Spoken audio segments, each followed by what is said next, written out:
सभी बच्चे ध्यान दें।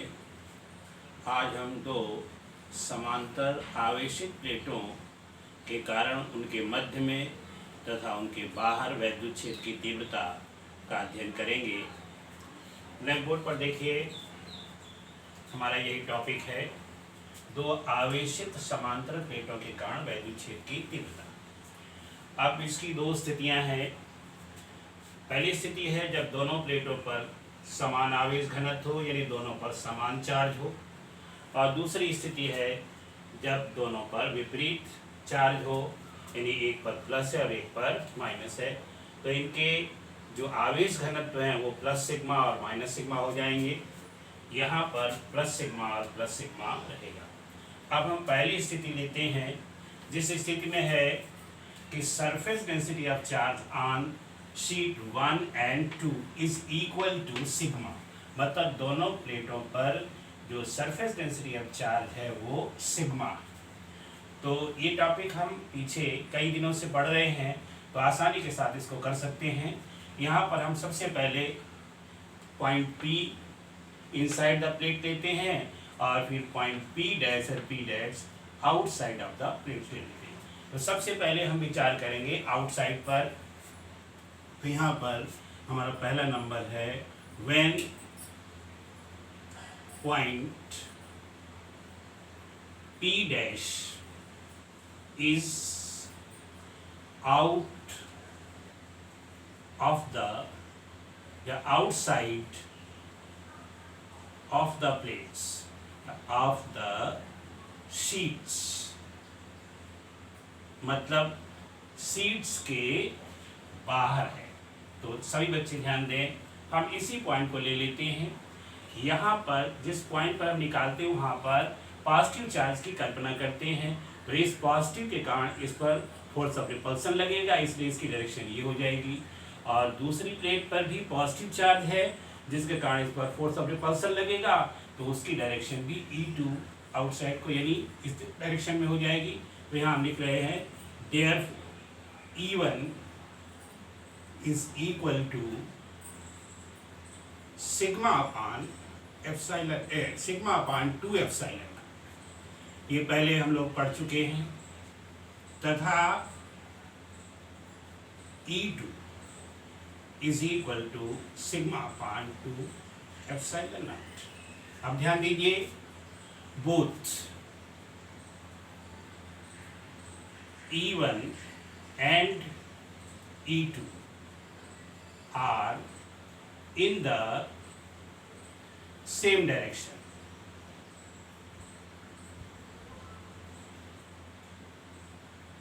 अगर यहाँ पर लिखते तो हम यहाँ लिख सकते थे अवे फ्रॉम शीट 1, और यहाँ भी वही आता है अवे फ्रॉम शीट 2। तो ये दोनों सेम डायरेक्शन में है। देयरफॉर रिजल्टेंट इंटेंसिटी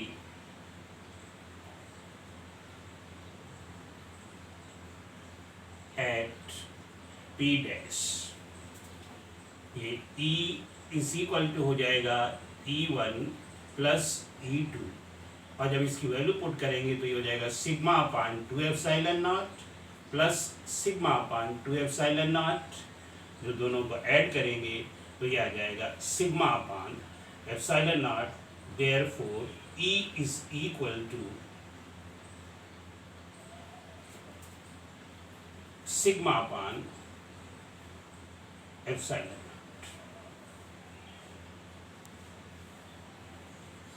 अब देखिए दूसरा है when point of P, when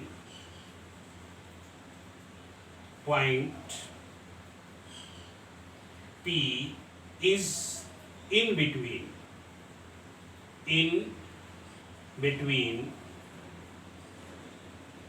the sheets,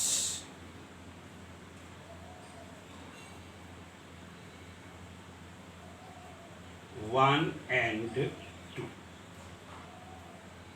यानी दोनों शीट के मध्य में है। तो अब यहाँ समझें, ये पॉजिटिव और यहाँ पॉजिटिव की कल्पना करेंगे तो ये रिपेल करेगा। तो जब रिपेल करेगा तो E1 की डायरेक्शन, रिपल्सन के कारण E1 इधर को हो जाएगा, और ये पॉजिटिव है, इसके रिपल्सन के कारण E2 इस साइड में हो जाएगा। तो यहाँ पर देयरफॉर अब E1 और E2 तो उसी तरीके से होंगे। अच्छा, यहाँ पर since E1 and E2 are in the same direction,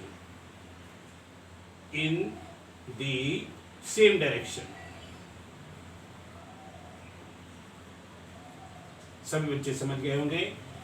E1 sorry, not same direction. E1 and E2 are in the opposite direction.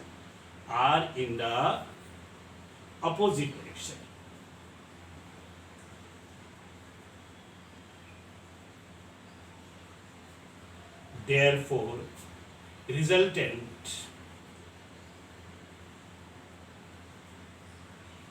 intensity E is equal to sigma upon 2 epsilon naught minus sigma upon 2 epsilon naught is equal to 0, और E is equal to 0. तो इस तरह से between the two plates ये intensity क्या आ जाएगी, 0 आ जाएगी। सब बच्चे इसको समझ गए होंगे। ठीक इसी तरह यहाँ भी लिखेंगे।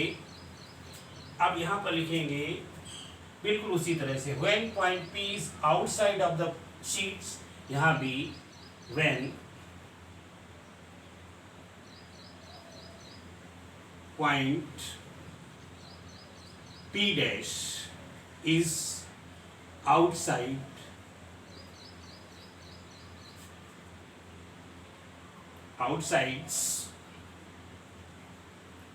of the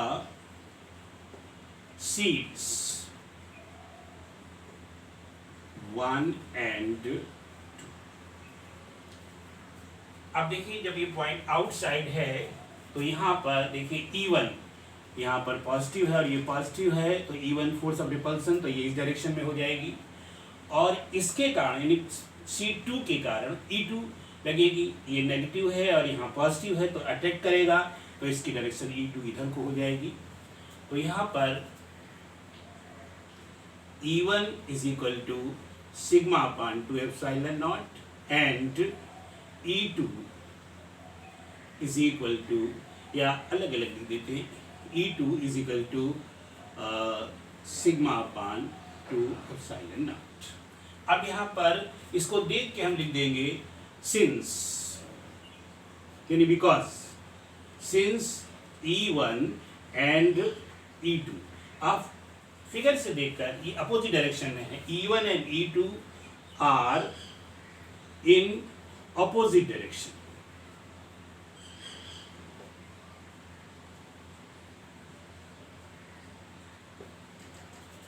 Therefore, resultant intensity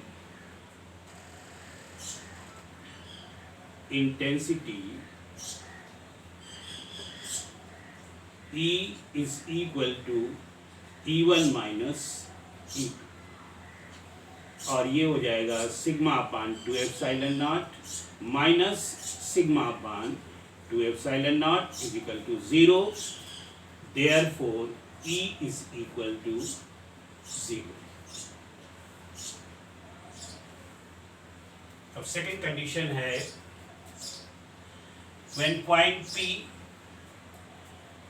जब पॉइंट P जो है वो इनसाइड या बिटवीन द प्लेट्स हो जाएगा, तो यहाँ पर लिखते हैं व्हेन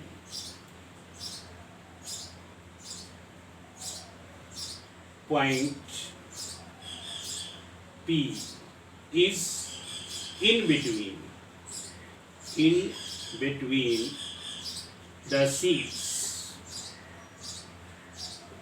1 and 2, 1 और 2 के बीच में है, तो E1 इज इक्वल टू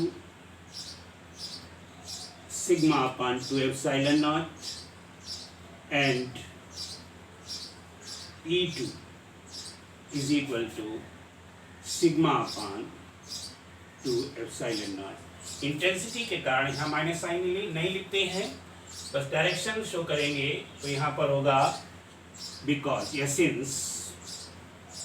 अब देखिए इसको देख कर लिखेंगे, since E1 and E2 are in the same direction,